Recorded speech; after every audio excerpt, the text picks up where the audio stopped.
Hello and welcome to Sports Update on Trust TV. I am Emmanuel Fashimi, who will be taking you around the whole world of sports this evening. We'll be looking at some stories coming in from Nigeria and then from other parts of the continent of Africa and then probably in the world. You know how we do it. We begin from the home front, and we are getting prepared and gearing up for the NNL Super 8, the most important team competition in the land, the most important competition in Nigeria, because that is where we get teams to play in the Nigerian Premier Football League, the senior league of the land. That's for the men's league. Now, the Super 8 is where you have to pick the champion and probably the four teams that will qualify to play in the Nigerian Premier Football League. After a round of games that were played in the conferences, we have the Southern and the Northern Conference, and then you have to present four teams from each of the conferences, and then they will play in the Super 8 to crown the overall champion of the league. 40 teams took part in the 2023-2024 NNL season, and now we're having 8 teams that will be vying for the overall champion of the league 2023-2024. We have 4 teams, like I said, 4 teams from each conferences. The likes of Nasarawa United, Economy Warriors of Maiduguri made it through from the Northern Conference, and then Madiba FC, Ikorodu City FC, Beyond Limits, all of them from the Southern Conference. And let's see who is going to be crowned champion. But the news is the organizers of that league now have announced the prize money for the winner, which the winner of the league 2023-2024 season will be going home with a whooping sum of 5 million naira. That is what the winner will be going home with. And then other teams also that participated will get at least some money for participating at all. They also get some little should I say stipend, not stipend, but some prize money for them even participating as in participation fee. That is what will be given to other teams. But the winner will go home with 5 million naira. And I have Isaac Omidiji joining me this evening again to look at this story and others on the program this lovely Friday evening. Isaac, welcome to Sports Update on Trust TV.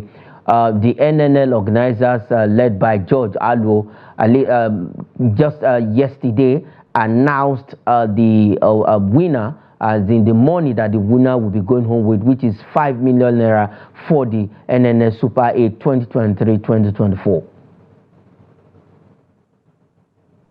Yes, good evening, Emmanuel. Thank you again for having me. For the NNL, is the most important and most difficult league in Nigeria. Our own version of the championship in England, and looking at what is at stake in the NNL, I think that money is very, very insignificant as far as I'm concerned. But when you consider a league that is not getting enough sponsorship, what do you expect? I think kudos to the organizers for even thinking of rewarding the winners. 5 million naira, very little, considering all what the clubs have spent during the seasons, travels on the road, logistics, accommodation, feeding, and every other thing. 5 million naira is not enough, and that goes to shows going to make a clarion call that this league needs a sponsorship, very solid sponsorship. Looking at what is at stake, as I mentioned earlier, the champions is at stake, who is going to go home with 5 billion naira. Also, the 4 clubs who are going to qualify to the MPFL. So it promises to be very competitive, and it's something that you will be very excited to see, because there are new clubs that are privately owned that have made it to this Super 8. I mean, so it's something that is very interesting. I'm looking forward to it. Apart from the prize money that is not interesting, that is not impressive, that is not encouraging, I think the competition for places in the MPFL will make it a worthwhile.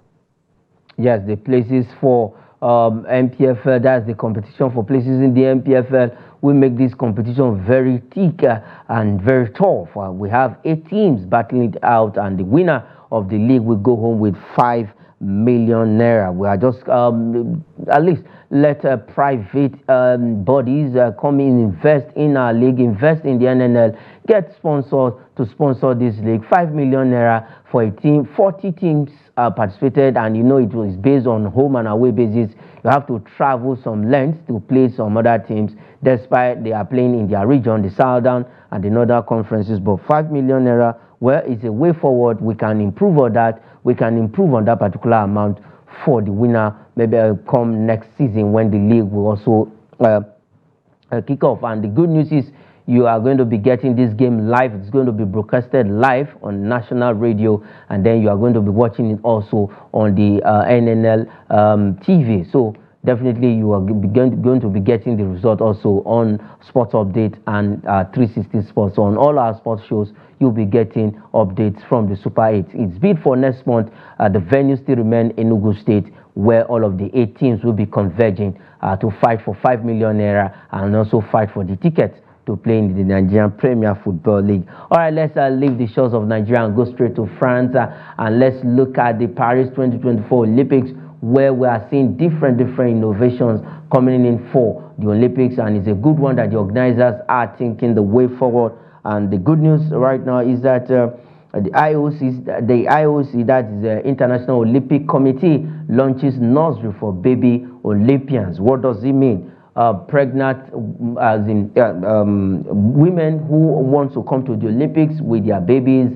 They will also have their centers. Athletes who are nursing mothers will have centers where they will keep their babies and their parents and whatsoever they will be taken care of properly. And that is what the International Olympic Committee is trying to do and include in Paris 2024 Olympic Games, where it's space for athlete parents to spend time with their babies and young children during the games. The International Olympic Committee actually announced that it's going to they are trying to see different innovation, bringing different things at least to change the way Olympics used to be in time past. Isaac Omidiji, I'm actually happy for this, because some of these athletes who are nursing mothers will no longer have this worry issue: where am I going to keep my baby? Who's going to? You see some athletes coming with their parents, their mother, or their children, as in those who help them at home, carrying baby bags around. But this time around,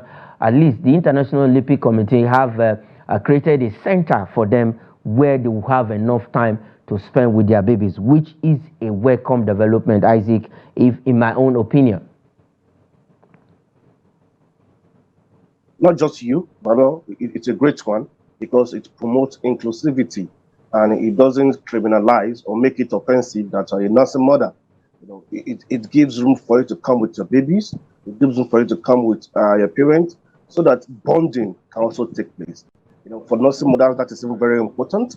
You're a breastfeeding mother, a nursing mother. You just have to have time for your babies. As long as you are not participating in any sporting event, there are time for you to, have time for your babies. So, and this is being made possible by one of the sponsors of the IOC, and it's a great one. And I hope that this will be sustained even in subsequent Olympics. And for the fact that it has even been made more easier, it will be open for 12 hours during the day, and it's from 9 a.m. to 9 p.m. during the day. So you have ample time to see your baby, to nurse your baby, and to give adequate care to your baby, and to allow bonding to take place. It's no longer a way of us trying to tell female athletes, most importantly and most especially, that, hey, don't bring your baby. It's a crime to be pregnant. It's a crime to even nurse a baby. Yes. So they now have time to take care of their babies, and even for athletes in subsequent Olympics, be able to plan ahead. I know that, yes, even if I'm pregnant and I give birth, I will have opportunity to participate in the Olympics and take care of my baby. Yes, of course, which is a very good one coming in from the International Olympic Committee, at least thinking the way forward. At least want to give everybody a sense of belonging without depriving those who they want to go into the Olympics, but because they are nursing mother, they just think of so many things involved. But this time around, go there with your babies. You have a place where you will keep them, and they will be taken care of very, very well, and you have time to spend with them from 9 a.m. to 9 p.m., which is quite a lot of time for the nursing mothers. Even the fans, the spectators, will also have at least benefit from this. All right, let's leave the Olympics in Paris, France, and go straight. Let's talk about FIFA also. At the 74th Congress of the FIFA, that is the international body that organizes football matters in the world, they also look the way forward, and now it has been confirmed. And after at least putting together modalities, now for the women's, we have the men's FIFA Club World Cup. Now the version for the women will come out. The first one will come out by January 2026.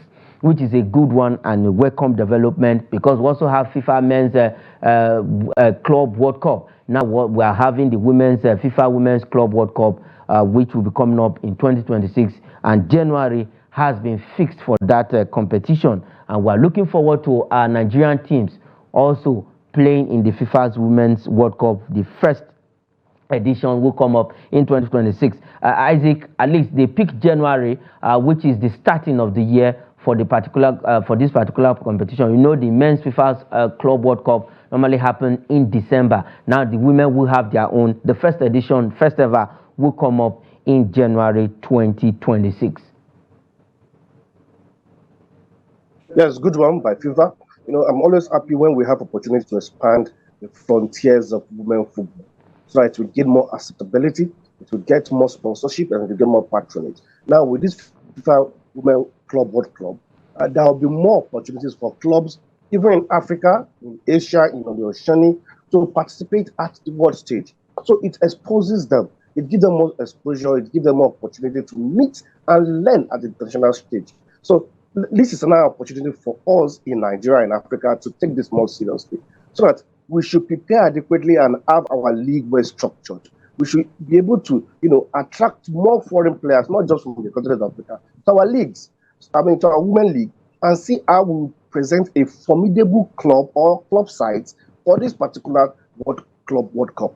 And don't forget that even on the continent of Africa now, Nigerian clubs are not the best. Women football clubs are not the best. We have South African clubs and Ghanaian clubs giving us tough times. So we must be able to now get our hearts together so that we will be the best on the continent of Africa. Because if FIFA is saying, okay, only one club from Africa now, and it will not be a Nigerian club, and you know why.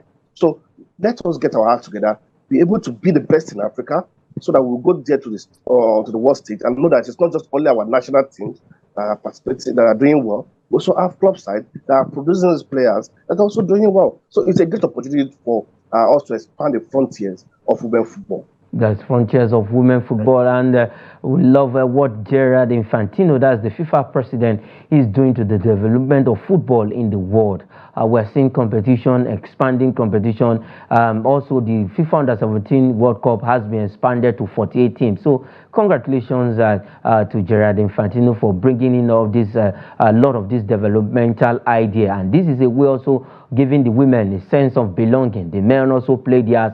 Now we're going to have the women's version in 2026. Let's see, Nigerian club, Nigerian women's club that will be representing us.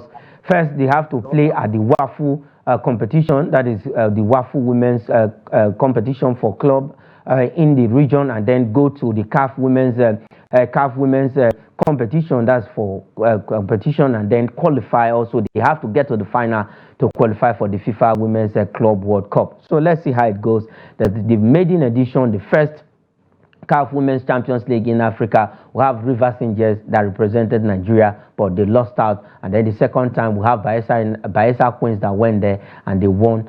They got to the third place finish and they won the bronze for us. All right, let's leave FIFA and stay in Europe. Let's look at a fixture that will be coming up in the Italian Serie A. And in the Italian Serie A, just one fixture tonight is going to be Fiorentina against Napoli. And Victor Osimhen will not be playing in this particular game tonight because of injury. He's that, and also he's a doubt for the Nigerian Super Eagles game that will be coming up against South Africa for the 2026 World Cup qualifiers. All right, that's the only game that will be happening in Europe tonight, and we know that this weekend a lot of leagues would be shutting down. EPL and co will be shutting down. You are sure to get all of those fixtures for the weekend on our weekend sports show coming up on Saturday. All right, let's leave that story and quickly look at some transfer stories on the show this evening. And we're going to be talking about two Nigerians on the show. But let's start with this one. Getafe keen on Sadiq Umar loan move.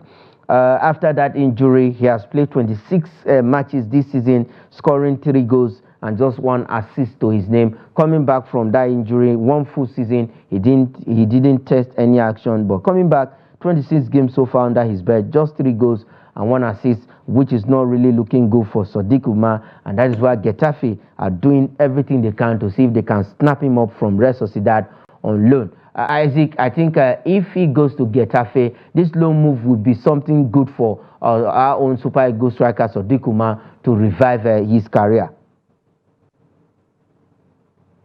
Especially if Getafe is not, under pressure or any pressure, either to qualify or not to qualify for any particular championship. Let's go to a club where there will be no pressure to revive his career and get himself back. Sadiq is a good poacher, and thank God he knows the Spanish La Liga very well. So if the environment is not yet conducive for him at Real Sociedad, there's no problem trying another place. A good example is Paul Ohanuchu. He has to leave Southampton, and look at how he has been, banging goals in the Turkish league. So if Sadiq is not feeling so comfortable after that injury in Real Sociedad, he should make a move that will get him back on the streets. Yes, you should make a move that will get him back on his feet. Let's look at this last one on the show this evening before we go. He's also a Nigerian, but he has not played for Nigerian Super Eagles before. We're talking about Samu Omorodion, who Napoli are looking, at least he's another Nigerian for another Nigerian to replace him, to replace Victor Osimhen at Napoli. He's in La Liga. He plays for Atletico Madrid, but he's on loan. He was loaned out by Atletico Madrid. He has played in La Liga this season. He has played 32 matches for Alaves, scoring 8 goals and 1 assist. That is Deportivo Alaves this season. 32 matches for him, 8 goals and 1 assist to his name. Samu Omorodion, a Nigerian who has not represented Nigerian, but this time around Napoli are looking at a like-for-like striker. He has the height like Victor Osimhen. He's tall, he's good with the area ball, he's also good on his feet, and that is why they want to use him as a replacement for Victor Osimhen, definitely, who will be leaving Napoli this summer. We don't know his destination yet, whether Napoli, either PSG, Chelsea or Arsenal, but Victor Osimhen is bound to leave Napoli at the end of the summer. Yes, just as you said, so many similarities between Omorodion and Osimhen, and I believe Napoli have seen him to be a good replacement, not so expensive, and can fit in the bill. Victor Osimhen will be bringing a lot of money to Napoli. I hope they will spend it well. They will get also a good striker again. If they will get Omorodion, they should get another proven striker, a good goal scorer, because that's how they can be able to progress. But if they are not going to do that, it will be a difficult season for the next season. So for Victor, as you said, he's destined to leave Napoli. Where is he going to? Nobody knows. Chelsea, PSG, time will tell. Okay, time will tell. All right, talking about time, that is where we'll be leaving it on the show this evening. Sports Update, Isaac, thanks for joining me all the way from Bida to do justice to all of the story this evening. And it's a sporting weekend. Expect a lot of action in Europe, in Nigeria also, because we are getting back. The NPFL is on break because of Rivers United. And after their game against Niger Tornadoes, we will have our league back and we'll know who is going to be the Nigerian Premier Football League champions. All right, that is much we can take on the program this evening, Isaac. It's a wonderful one having you around, and we hope to see you again on the program. But before we go, we will leave you with this highlight. It's between Rivers United and Remo Stars in one of the rescheduled games of the Nigerian Premier Football League, where they have lost. They lost that game, and their last rescheduled game is against Niger Tornadoes. Let's just enjoy the highlights as we go on the show. From the southwestern part of the country, you're most welcome to this match day 21 rescheduled fixture of the Nigeria. In 9 league attempts, Remo Stars have defeated Rivers United by 2 goals to 1. The ball boys jubilate, but they would go just 1 point behind Rangers.